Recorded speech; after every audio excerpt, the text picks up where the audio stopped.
Quanto tempo leva para ser proficiente em japonês? Essa é a pergunta de $1 milhão. Porque todo mundo, todos os dias, eu recebo essa pergunta em algum lugar. Eu recebo essa pergunta no YouTube, eu recebo essa pergunta no Instagram, eu recebo essa pergunta no WhatsApp, eu recebo essa pergunta no Twitter, eu recebo essa pergunta em todos os lugares. Em quanto tempo eu fico proficiente em japonês? Eu posso responder essa pergunta de duas formas. A primeira, depende muito do que é ser proficiente para você. As pessoas falam duas palavras, proficiente e fluente, né? Depende do que você quer alcançar com esse objetivo. Você quer alcançar esse objetivo falando, escrevendo, fazendo tudo. Falando, escrevendo, lendo, compreendendo o que a pessoa fala. Para você, ser proficiente pode ser simplesmente poder ir para o Japão, você conseguir conversar com as pessoas, assim, uma coisa básica, assim. Talvez essa seja a sua ideia de fluência, de proficiência. Eu consigo ir no Japão e perguntar para as pessoas quanto custa a comida desse restaurante, como é que eu faço para chegar no templo japonês lá que eu quero visitar. Você conseguir conversar, isso pode ser suficiente para você ou não. Talvez para você ser proficiente signifique ser perfeito na língua, signifique pegar um livro e conseguir ler o livro todo assim, sem nem pesquisar nada, nenhuma palavra. Talvez para você ser proficiente seja você conseguir ser um tradutor assim muito bom, que você consiga pegar qualquer texto de qualquer área, de qualquer coisa e você conseguir traduzir assim, você ser um mestre, você ser o cara assim da língua japonesa. Só que esse nível é muito difícil de se alcançar.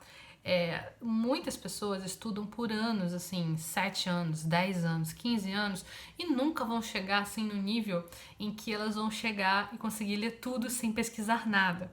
Isso eu acho que é uma coisa inalcançável. Por quê? Porque sempre são criados novos termos, sempre são criadas novas estruturas, novas gírias. Então, a língua é uma coisa viva. Se a língua fosse uma coisa estática, eu poderia te dizer, você vai levar, em média, de tantos a tantos anos para aprender tudo do japonês. Tudo que você pode aprender de japonês está dentro deste baú, sabe? Eu poderia dizer isso se a língua fosse uma coisa estática. Mas a língua não é uma coisa estática. É uma coisa viva, uma coisa que muda toda hora, constantemente, todo ano, todo dia, todo segundo. Então, não tem como dizer exatamente quanto tempo. Principalmente porque as pessoas são diferentes umas das outras. Elas levam tempos diferentes. Elas se dão melhor com uma metodologia A e não se dão bem com uma metodologia B. Às vezes elas perdem tempo estudando aqui, na B, sendo que para elas a A era melhor. Enfim, acontece essas coisas. Então, a primeira resposta não dá para responder. Essa é a primeira. Por causa de tudo isso que eu falei. Mas a segunda tem níveis de proficiência que são estipulados tanto pela Fundação Japão como por outras instituições que ajudam você a saber, assim, em qual nível você se enquadra agora, com qual nível você consegue realizar qual coisa, e isso depende muito do que você quer fazer, né? Tem a prova de proficiência em língua japonesa, que tem vários níveis. Eu vou pegar uns livros de kanji aqui, que tem... Ai, meu Deus, peraí. São 5 livros, eu tenho que tomar cuidado pra não cair na minha cabeça. Você vai ver que são 5 livros, aí tá aqui N5 ao N1, né?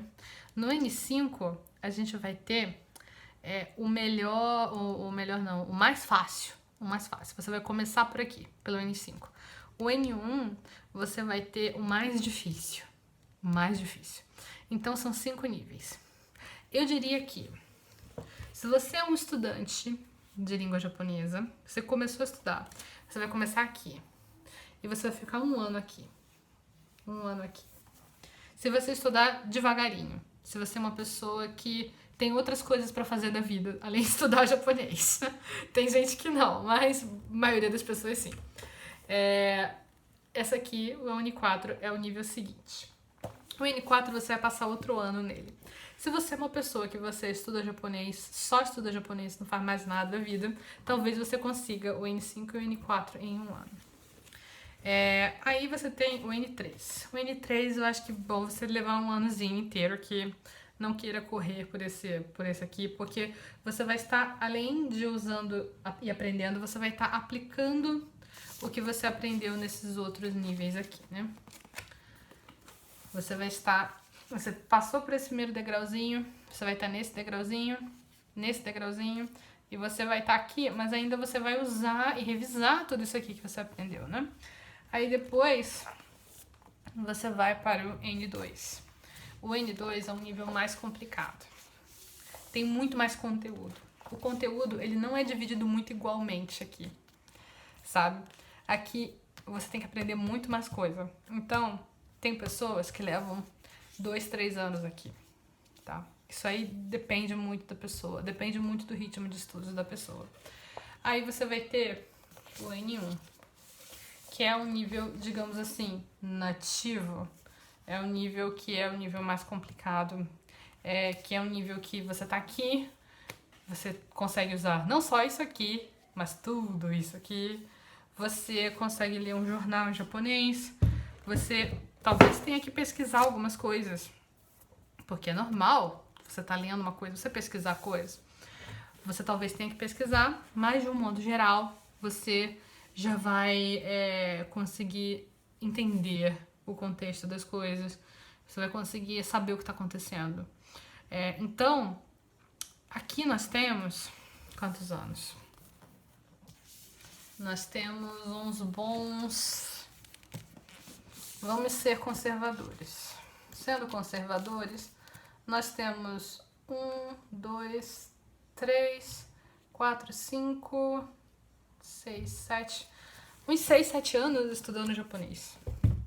Aí você consegue chegar num nível que eu acho que a maioria das pessoas consideraria um nível proficiente. Você tem proficiência em japonês, você é fluente em japonês. Eu acho que 6, 7 anos é um nível que é um período de tempo de estudo que você consegue chegar nesse nível com uma certa folga, mas isso significa que você tem que estar estudando constantemente.